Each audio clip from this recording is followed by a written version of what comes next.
welcome to Series 2 of my podcast, Innervation, where we get to hear from incredible women in science and technology who are from a diverse range of backgrounds, experiences, and all walks of life, really. My aim with the conversations that you'll hear on this show is to bring out the humanness of STEM. STEM is science, technology, engineering, and maths. I grew up in a very STEMmy environment where my dad, who's an engineer, always encouraged my sisters and I to ask questions and be curious about the world around us. Let's face it, our planet is such a fascinating and incredible place, and I certainly wanted to understand how it all works. As a result, I qualified as a fluid dynamicist, having done an undergraduate in mechanical engineering, which basically taught me to look at the world in a very logical and rational way. By the end of my studies, I was able to mathematically model how turbulence works, and looking back, I think I started to believe that most things in life could be explained using equations.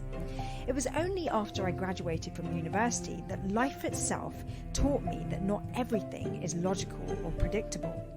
Life is actually messy, chaotic and non-linear, so here on Innervation, I wanted to hear how other women in STEM deal with that. I wanted to learn how they stay emotionally balanced and fit. This week, I talked to Jo Sadler, a biological scientist who's working on biological methods that can basically help turn plastics that we've used into high-value raw chemicals.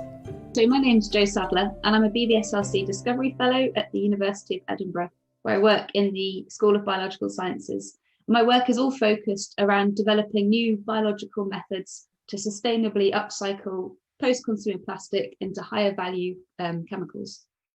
So this is quite unique because most of the research that's been done so far focuses on breaking down the plastic and then turning it into more plastic, or melting down the plastic and reforming the plastic molecules into other products, such as for pets, such as textiles and clothing. So actually one of the biggest uses for second generation PET is going into polyester materials. And that's fantastic because it does use these materials and it maintains some value within their life cycle. However, we're still ending up with plastic at the end of the day. When you put your clothes in the wash, we're getting lots of microfibers being released into the waterways, etc. So my approach is really to break the polymer chain down. So we're actually getting rid of the plastic and then turning it into higher value chemicals. Because plastic essentially is made up of carbon and hydrogen, isn't it? But we've basically got carbon, hydrogen, oxygen, nitrogen, which are the molecules of life, right? So it seems quite obvious that we should be able to use these as a feedstock for microbial processes. We just need to engineer the technology to be able to do it. What you're dealing with through your research is so important to all of us. How did you end up at this point? I actually trained as a chemist originally. And I was really interested, I've always been interested in sustainability, and I would say that has always been my main driver. So after my undergraduate degree, I went off and did a industrial PhD at GlaxoSmithKline in collaboration with Strathclyde University, because I really wanted to be at the interface between industry and academia and really see, academic breakthroughs actually have real world impact. And I was really lucky to be placed in the synthetic biochemistry team, which deals with using biocatalysis and synthetic biology to improve the sustainability of their processes by using enzymes, etc., instead of chemical processes. And this really opened my eyes to the field of synthetic biology and biocatalysis. And I thought, wow, this is amazing. And this is really the direction I want to head in, because microbes are just amazing chemists. They can do reactions of complexity, which synthetic chemists would struggle for years on in the lab, and they can do that in water at room temperature. It's just amazing. And what was it right at the beginning when you were a little girl that made you think this is the direction I want to go into? Actually not one of those traditional people who kind of have always wanted to be a scientist. I actually wanted to be a doctor when I was at school, and then as it happens I went to do a work experience placement in a genetics lab at Oxford Uni actually, and I just loved being in the lab, and I just loved that sort of fundamental research side of things. I loved, holding for PET and doing experiments, and I just thought, this is where I want to be. I'm actually I felt less comfortable in the clinical environment and much more at home in the sort of fundamental hands-on research side of things. So I basically changed my mind almost overnight, and instead applied to do chemistry. I would certainly not have predicted this is where I would have been even 10 years ago, let alone when I was a little girl. But it's just a series of, I don't know, serendipitous things, I guess, that led me to this point. Yeah. And listening to my gut instincts as well, and just, really thinking about what was right for me, not what was expected. Has it ever been apparent to you that you are in a minority as a woman in chemistry? It's interesting. If you look at the statistics of the gender ratio, it's about 50-50 at undergraduate level. But then as you move up the career stages, it just drops off. And as soon as you get to PI level and professor level, it's very much still weighted towards male dominance. If anything, it makes me want to prove the system wrong. It drives me further because I want to be a role model to other young women and say, look, this is possible. You can do this. You can still have a life. You can still do all these other things. But enough of us need to do it to show that it's possible, so that we inspire more people to kind of get behind it. And what do you think it is that makes women drop off as they go further along their career? Honestly, I think one of the biggest disincentives is there's this myth that you can't have a family, for example, and be an academic. And that's something which, when I was doing my PhD and undergraduate level, loads of people said, oh yeah, I left academia because I wanted to have a family, and you can't do both. And, if you have to do it this way or that way. And I found the whole thing so worrying for such a long time, until I just thought, you know what, it's fine. I'll make it work. It'll be fine. I think there's also a lack of role models, a lack of female people doing the jobs that people want to do in high positions in universities. I think that's changing. In fact, I've recently been appointed as a Chancellor's Fellow at Edinburgh, and when they released this round of things, they specifically said they wanted 50-50 gender ratio, which I think was a really positive step forward in actually trying to change this kind of culture for the future. Definitely. I mean, about time, right? I mean, it's great that there's a real push for gender parity, but it's kind of like, yeah, it's been a long time coming, put it that way. Where do you come from? Like, what's your perspective on this topic that I think a lot of women almost fear talking about? Yeah, I think you're right. And you kind of, especially at work, even to other women, you almost don't want to bring it up because it makes you look like, you're weaker and you wouldn't be able to cope. And that's a real problem. People need to start having honest conversations, because I think we all have exactly the same worries. And we just need to be more open about it, I think, and just say, actually, yeah, I have the exact same thing. I also have a slightly cavalier approach. I'm just like, you know what, people have, I know they're in the minority, but people have done it and people make it work. And somehow I'll do the same, and I will be open about it so that I can hopefully try and convince younger people that it is possible as well. I'm really lucky. I've got a really supportive husband, and he works 3 days a week. So I'm in a kind of lucky position, I think, and that he would be able to hopefully one day do support, if that's necessary. I know not everybody has that, but I think using any friends and family you have around you as well to support is kind of crucial.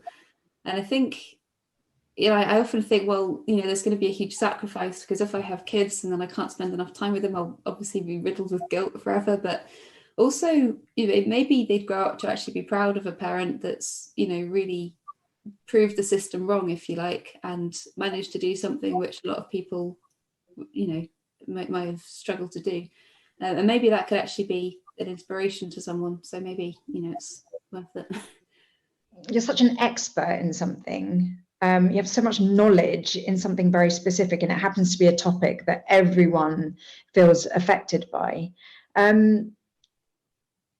Is there a need to turn it into some highly sort of money-making enterprise?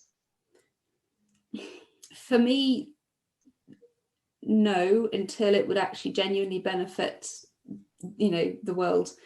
I would I would spin this out in the future if I thought that the technology was at a sufficiently advanced stage to actually be viable.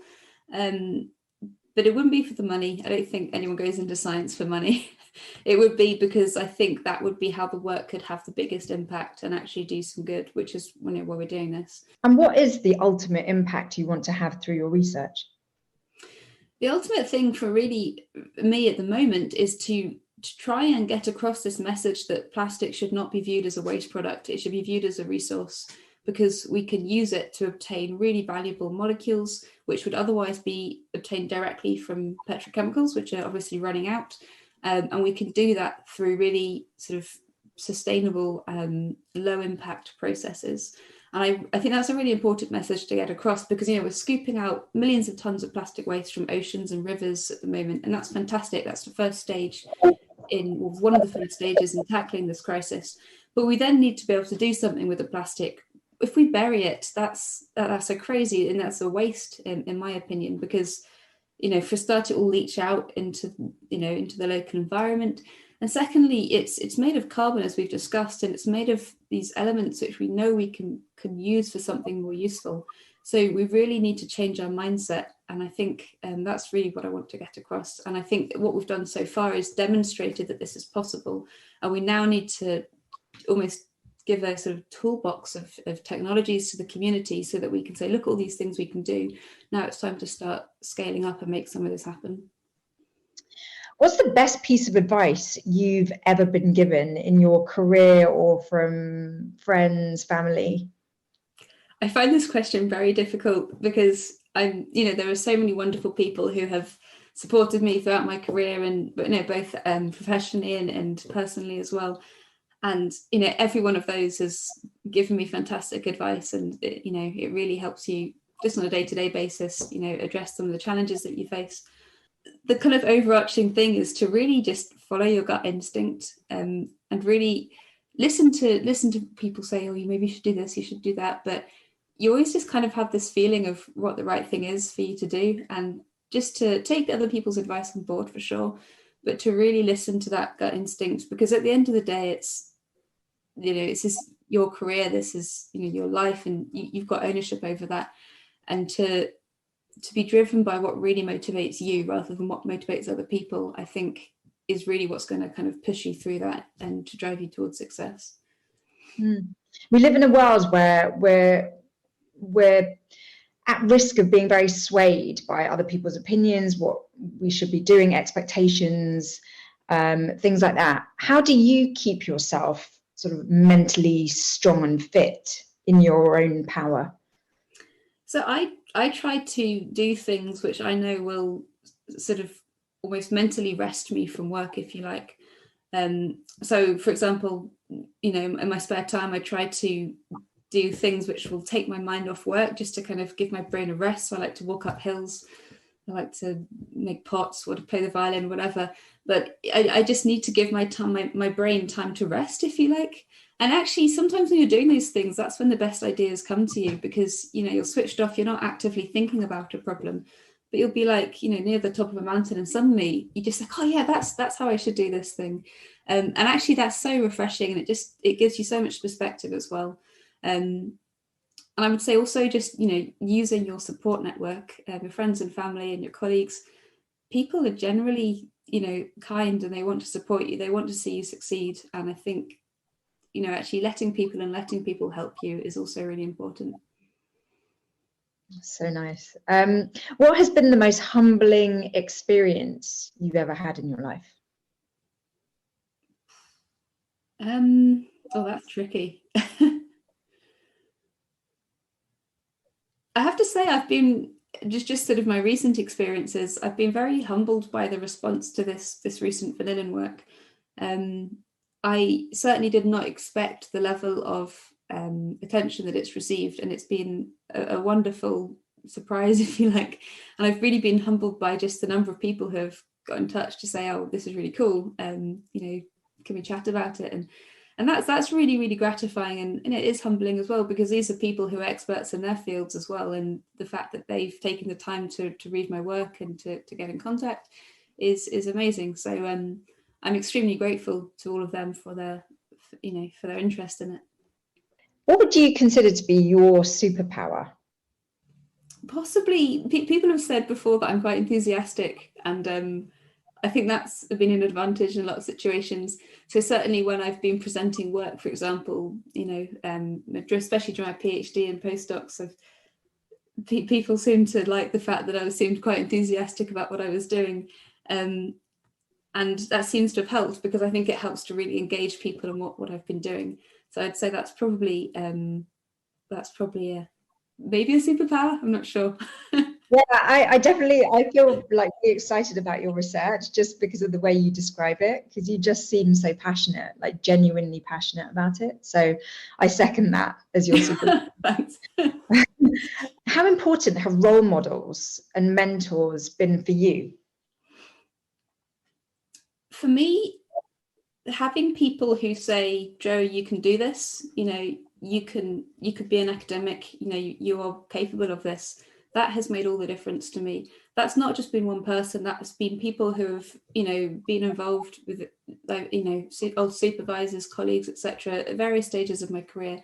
But just these little comments that they've made really make all the difference. And, when I was making big kind of career decisions, sorry about the cat meowing, when I was making big career decisions, a few years ago, those little comments, people saying, don't give up, you can do this, that stuck in my mind. And it was sometimes those things that really just was, clinched it for me. I was like, right, okay, I'm going to give it a go, because if I don't try, I'll never know. If I leave academia and do something else, which I'm sure would be fantastic and I could have a great career, but I would always wonder, what could I have done if I'd stayed? And it was those people, those role models really made the difference, and I think convinced me to try. Yeah, you mentioned you want to be a role model and possibly mentor to younger sort of chemists and people following in a similar path to you.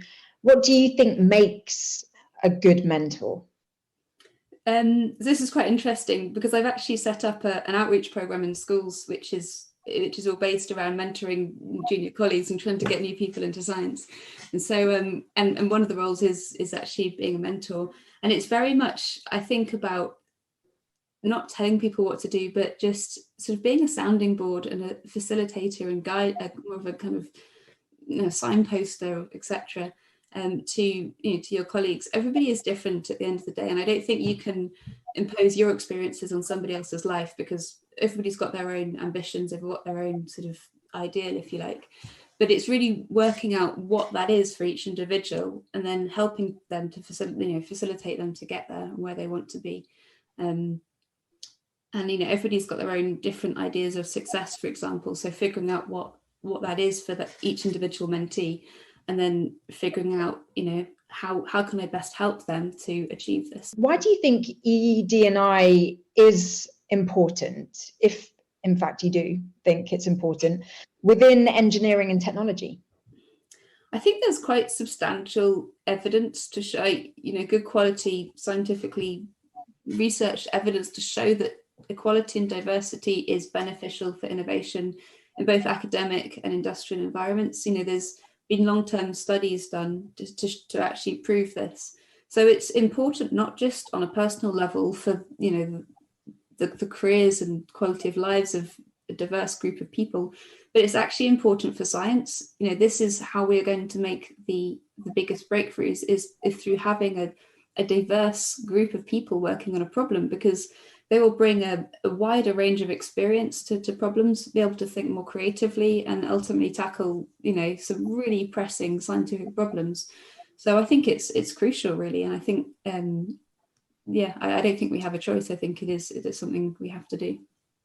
Right. And in terms of immediate steps, is there anything we can do to really accelerate an increase in ED&I?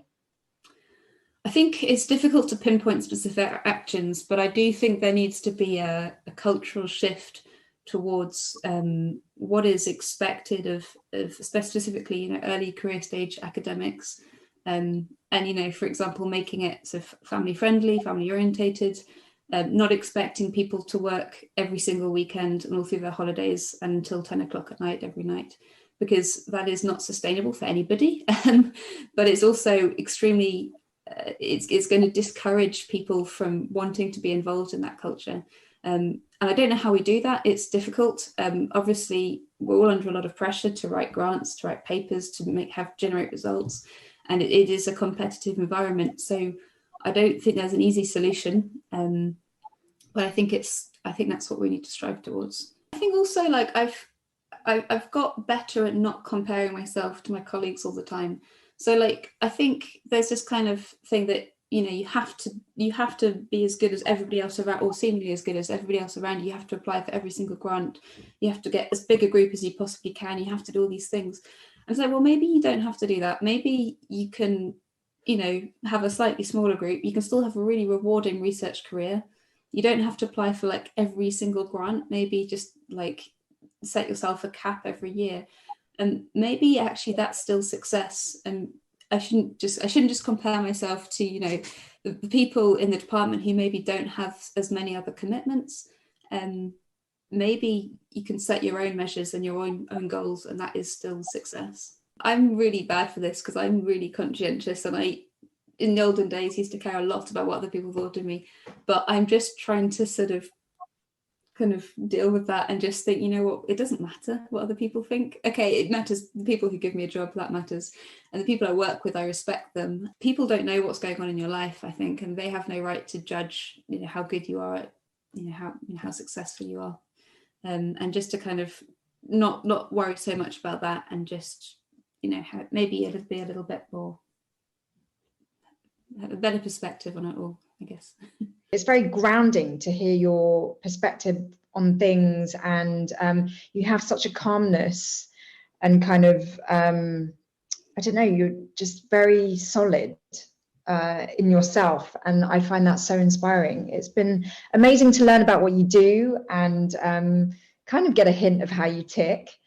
So thank you so much, Jo, for joining me. Oh, it's been a pleasure. Again, thank you so much for the invitation. It's been fantastic. That's it for this week's episode of Innervation. It was so wonderful speaking to Jo. I just find her so confident and quietly resilient and strong. There's no sort of pomp and ceremony about what she does. She's just very confident and solid in her own skin. That's the way she comes across, and it's inspiring because I think often we are always wanting to show people that we're doing well and that we're accomplished and that we're on top of everything. But for Jo, it seems like those aren't priorities. What is a priority is doing her job well and doing it for her own personal reward, rather than so that everybody can see that she's accomplished. And I just find that so authentic and so sincere. And as a result, she seems to have so much strength and self-esteem. And I think that's what I found most kind of inspiring and aspirational about her. The most powerful thing she said is that she really doesn't care what people think about her, nor does she care about fulfilling the expectations of others, but to really set her own personal goals and to never let no be an option in terms of her ambitions. Yeah, definitely food for thought there. Thank you so much for listening this week. Please do subscribe to this podcast and maybe even rate and review it if you can. The more ratings and reviews means the more interest from those trusty algorithms, which could help increase the reach of this show. You can also catch more of this conversation on YouTube. It's all about self-discovery and self-evolution on Innervation. So, as always, be kind and loving to yourselves, and I wish you all a great week.